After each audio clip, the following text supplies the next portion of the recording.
Hey guys, hi. तुम लोग को भी How's everyone doing? Good. Is this audible at the back? Okay, and now do you guys care? Yes? Okay, front table does care. The back, like, still tell us what you have, then we'll decide. Guys, paying attention, everyone? Okay, so I have come with good news, guys. I'm the last speaker. Yes. Yeah. I can see you all are motivated and tired. Like I tell you, go do that. I'll do it tomorrow. That's how you guys are. My name is Anand Rathnam. I'm a comedian. I've been doing comedy for some time. How many of you over here have seen my work before? Okay, very nice. How many of you have not seen my work before? Oh, that's nice. Career is going really well. Uh, I'm destroying my own career. I've been doing comedy for some time. It's a great pleasure to be here to give you guys a story or some idea where you guys are, oh, this guy motivated me. I'm not there. No, I haven't done anything to motivate you guys. Okay, I'm just a comedian who tells jokes. It's almost like, you know what? I'll tell you like a little brief about my whatever I'm going to tell you guys over here. It's not a speech that has an idea or it can change lives or push mankind forward. It's just one small story in my life. It happened, and I'll tell you what it is in some brief. I'll tell you now. I'm going to tell you now. I was not supposed to be a stand-up comedian. If 5 years back, if you had told me that, Anand, you're going to go tell jokes for a living, I would have been like, what do you think? I'm that dumb, huh? Do I look like that? I'll tell you what I was supposed to be, and also before that, I'll tell you, and there's nothing you have to take here. There's no like genius you need, or like you have to like Morse code to decipher what I'm telling. It's just a basic story. This is a story like, have you ever been to a barber? And when he's cutting your hair and he suddenly starts telling your story. And he has like a knife at your neck so you can't leave. And he's like, sir, hamare gaon mein ye hota tha. I'm like, haan, bata. Like that's, so basically it's that kind of story. I have you guys at this point. You guys have to listen to me. This story is about me, how 5 years back, my dream was not even this. I was supposed to become an Indian Army officer. Yeah, that's what I was set out to do. No, I didn't get it. Don't clap. If I'd become, then I deserve that clap. So I didn't become. I was set out. That was my dream. I wanted to become an Indian Army officer, but I didn't. So this story is basically that how once upon a time I was ready to serve the nation, and then I ended up telling fart jokes for a living. That is all it is. This is a story from trying to become Captain Anand Rathnam. I became a comedian Anand Rathnam. Are you guys ready to listen to the story? Yes? You guys want to hear it? A little bit more enthusiasm? Okay, yeah, so here's the story. And yeah, before I start the story, I want to tell you guys, I didn't get rejected because of my height. I know some of you are looking at each other. Does he know? I know. Like, when they were checking my height, I stood like this. Raise my eye a little bit. Before I start, and I have to give you a little bit brief about my background. My grandfather was in the army. My father was in the army. And my mom used to beat the shit out of me. So childhood was a little difficult. It was a little hard. And since my parents, like my dad was in the army, I always grew up in an army neighborhood. Everything was army. Always grew up around that. And it's always very nice to grow up there because you always have something to be fascinated about. It was very nice to see my dad in that olive green uniform with like stars on his shoulder, just going to work, with that beret on his head. And he walked like, do your homework. Just to look at him, so nice. It used to like motivate me. And it is very motivating if you live in an army neighborhood. This is actually one incident I'll tell you. This is how much it's motivating. Me and my brother, I'm in first standard, my brother's in fifth standard, okay? Both of us are going to school. This is in Rajasthan. We're going to school, and now we have to cross the road to go to the school, but there is traffic on this road. Now, when I say traffic, you guys are thinking cars and bikes. No, there was actually like 8 battle tanks. Just crossing the road, battle tanks. And me and my brother just looking at the battle tank. Crossing the road, and then we had to cross the road. So that's how nice it is to grow up in that neighborhood. And I decided, but I was a regular kid. When I was growing up, I was a very regular kid. Like second standard, I wanted to become Sachin Tendulkar. Yeah. Seventh standard, I wanted to become Cristiano Ronaldo. I was always like that, that kid with every standard, he has a new dream. But back of the head, I always knew, like I wanted to become an army officer. This was the dream. And my dad was very supportive. He was like, yes, son, I'll help you become an army officer. Whatever you need, I'll give you all the information. I'll help you out with that. And he taught me. And after I finished 12th, finally that moment came. I wrote NDA. You guys know what's NDA? National Defense Academy examination. I wrote that and I found out something that I never knew before. I failed. Yeah. And I know, but you know what? I don't give up easily. I'm not a loser. So I picked up myself again and I wrote the exam again. And again I failed. Yeah, guys, for army you need two things. Motivation and intelligence. Motivation I had. Intelligence was little less. Intelligence I was like the Tare Zameen Par. Every time I told an answer, there was this noise in the back of my head. Tong! That's how dumb I was. After 3 failed attempts, my dad finally realized that he has a very dumb son. Like he needs more training for him to go to army. So my dad came and spoke to me. He was like, Anand, I think this is not the right time for you to go about this. You know what? I think you should go and do engineering. This is what every parent tells. I think you should do engineering, finish engineering and then try again. I was like, okay, fine. Good suggestion. Then I joined civil engineering in one of the colleges in Bangalore. Not that good, not need to be named. It starts with J. I'm kidding. It's not. It is. I did engineering in that college for 4 years. I made sure I got decent amount of marks. You know, I didn't flunk. I didn't fail. I always got 40%, so I cleared. And I prepared for army with the help of my dad. My dad always used to help me. You know, he used to tell you should study this, you should watch, you should learn how to talk, you should learn how to walk, how to sit in the interview. Every little basic, minute detail he used to tell me. It was like I wanted to date a girl and the wingman was my father. He was telling, she doesn't like if you talk like that. My dad was actually helping me out. And on the side, even I was motivating myself, okay? I also used to like watch Border. I used to watch Lakshya and all, you know? Hrithik Roshan. My computer wallpaper was the photo of Hrithik Roshan doing a salute. That was the photo. And that, by the way, that is a very distracting photo. Because of the 6th finger. Just he does it, I'm like, hey, what the... And that was the thing. And the thing is, after engineering got over, and for final year I finished my engineering and I was just waiting for that chance. And now there's another exam. It's called the CDS, Combined Defense Services, which you do after you graduate. I wrote that exam and my dad taught me well. I passed the examination. I was called for the interview in Bhopal. This is a 4-day interview. I went for that. And you know, I've been preparing for 4 years. Have you ever at that any moment in your life you guys have felt that this is my moment? You know, I'm going to achieve this. I'm going to get through that. This is what I was born for. And then you fail the exam. I failed the interview also. And then I was like, this is the thing, God doesn't like it when you're confident. He doesn't. It's like every time you look at God like, I'm going to do it, like, really? You think so? I failed the exam. I failed the interview. I came back home. I was very dejected. I was like, damn, man, I failed it again. How much do I have to chase this? I went up to, and the worst thing, and this was not even the worst moment. The worst moment was still waiting for me. I went and I was just sitting in my room one day after like a week after I failed the interview. I was sitting in my room just watching some YouTube videos, okay? Not YouTube, some other videos, okay? I was depressed, guys, come on.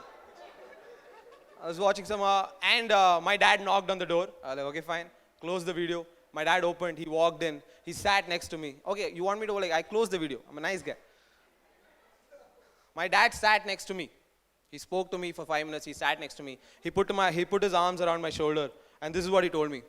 Like, son, I know you're good at a lot of things, like sleeping, wasting time. But maybe this army thing is not your cup of tea. You know? Maybe I think you need to move on with your life. Maybe you're not cut out for this. And that was the thing. That was the moment in my life where I was like, damn, man. This is the guy for the past 6 years been motivating me that you can do it. You can do it. And I was suddenly like, I don't think so you can do it. And I was suddenly like, do you know my ex? Like, I was. You can't do it. It's very nice how 5 people are getting the jokes. And rest everyone's like, kya bola? Kya bola? Oh, kya bola? Pay attention. It's like these sides, the whole people are understanding. Everyone over here is like, when will he be done? Do they have tea after his performance also? So yeah, so this is what, and it is like, it's a big deal, right?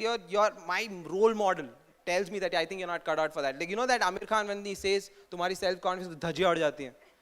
That was the incident, that was the moment in my life. And that is when I decided, I'm like, you know what? I don't even care if I get selected for army. I don't even care if I serve the nation. I'm going to pass this exam. I'm going to clear this interview. I'm like, yes, I'm going to do it. And the next interview was 6 months later. And this 6 months was just preparation. I used to prepare for like 10 to 12 hours a day. Every day, just studying everything under the cloud. Just studying. Now, like, I was too focused. I'd go for jogging. I was too focused. Like, even Hrithik Roshan's 6 finger didn't distract me. That's how focused I was. I was too focused. And I prepared. And 6 months later, the interview came. I went for the interview. And guess what? I cleared the interview. Yes. Yeah. I was selected to go to the Indian Military Academy in Jan 2015. Yeah, I was selected for it. And this is the moment I was like, oh my God, you know, butterflies in your stomach, happiness, over the moon, all those adjectives are not enough. I was that happy. I was so happy, I called my ex and my dad. Put them on con call. I'm like, nah, nah, nah, nah, nah, nah, nah, nah. Who's the loser now? Dad is like, who's the other girl? I was too happy. I was like calling everyone, just telling everyone. But this is like the happiest moment of my life. I still remember it. But the next day, I know this is the part of the story where, you know, if you're watching a movie, this is the part of the story where the bad thing happens. Hero loses some shit, you know, something happens, or he finds out he's not the hero in the first place. Shit, मैं तो comedian था. You know what happened? If you guys don't know, I'll tell you. I think some of you might know. Just before you go to the academy, you have to go through a complete medical checkup. From top to bottom. Everything. Trust me, everything. They scandalize the shit out of you. I was standing naked with 10 other dudes. And the doctor doesn't even care. He is like, They do a complete medical checkup. I get a report after 2 days, and that's when I find out I have something called as a horseshoe kidney. Yeah, a horseshoe kidney, in which it's a congenital disorder in which you don't have 2 kidneys, you have one huge ass kidney. It's a big kidney, like on Loki. You know, like 2 kidneys which are conjoined at the bottom in the shape of a U, and hence the name horseshoe. And that is a permanent rejection in the Indian Army. Yes, done. They are like, sorry son, you can't serve the nation. Please go back home. That's it. I know some of you are looking at me like, yeah, but, you know, I know you're going to say those feel-good words, like, but, however. No, that was the end of the story. That's it, end of dream. It was like reality hitting me on the face, like the fart of a 60-year-old man who has had mutton biryani for lunch. By the way, that has happened before. It's disgusting. Yes, I failed army exam. I came back home. I was dejected. I was depressed. I was gone. Because, you know why? Because have you ever been so sad that you start talking to God in sign language?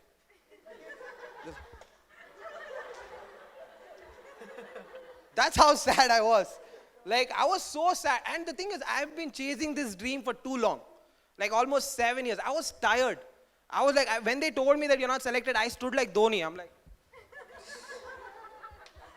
exactly how I stood. If you had looked at me, I looked like a Kenyan athlete who had just finished a marathon. And they told him he's disqualified in the last lap. So I felt like. And the thing is, I came back to Bangalore and now nothing else to look forward to.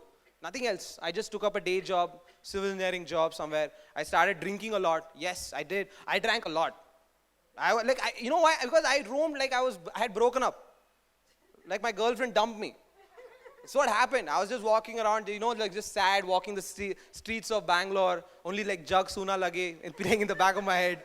Jug is only that is happening. Now I'm watching Lakshya but depressed. Like I'm wearing boxers, eating ice cream. Like, Hrithik Roshan. Depressed. I was drinking a lot. Like I drank so much. Like my age was 24, but my liver was 92. Yeah, like my liver needed a wheelchair. So much I drank. I drank a lot. And my friends tried to help me out. They tried to pull me out. Like, Anand, don't do this. Please. There was self-destruction. But I didn't care. I was on a mission already. I was. But it'll be funny if I tell you guys that alcohol is the one that saved my life. Yeah. By the way, I'm not promoting alcohol in an educational institution.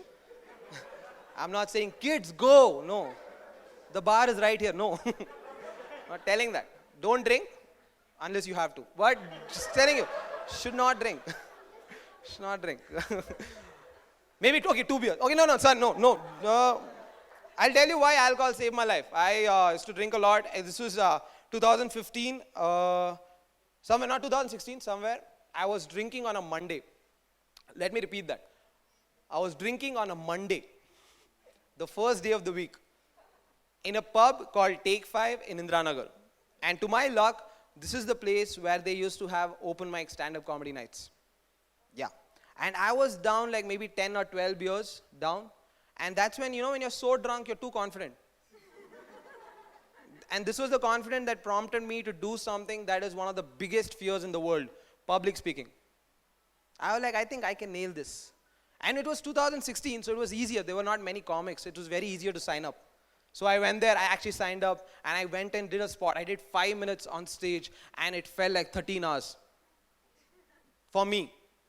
For audience, it felt like 2 days. They had lines. One guy had gray hair like this after my performance.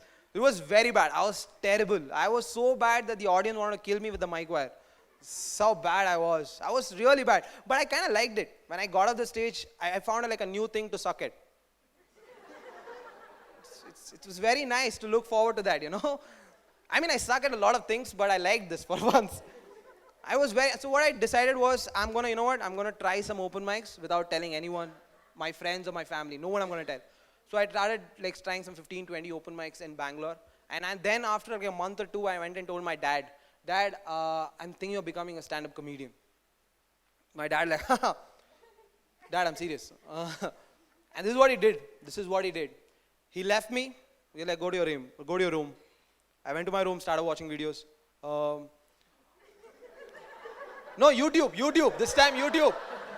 This time watching. Not all the time, guys. Only alternate days. I was watching YouTube videos. And my dad knocked on the door. Same. I opened the door. He came inside. He stood next to me. He sat next to me. Put his arms around my shoulder. He's like, Anand, maybe you're not cut out for this. I think you're good at a lot of things. Let's not go there, please. Just get to the point. I don't think so you should do stand-up. Get a real profession. You're not good at this. You've never made me laugh ever. Like, yeah, that's also true. And when he said that, that was the day I found out that I have a new passion.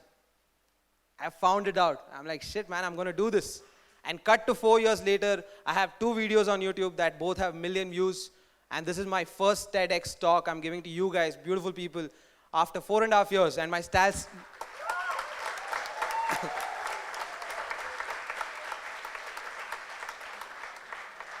And my dad still says, get a real profession. He's a very nice guy.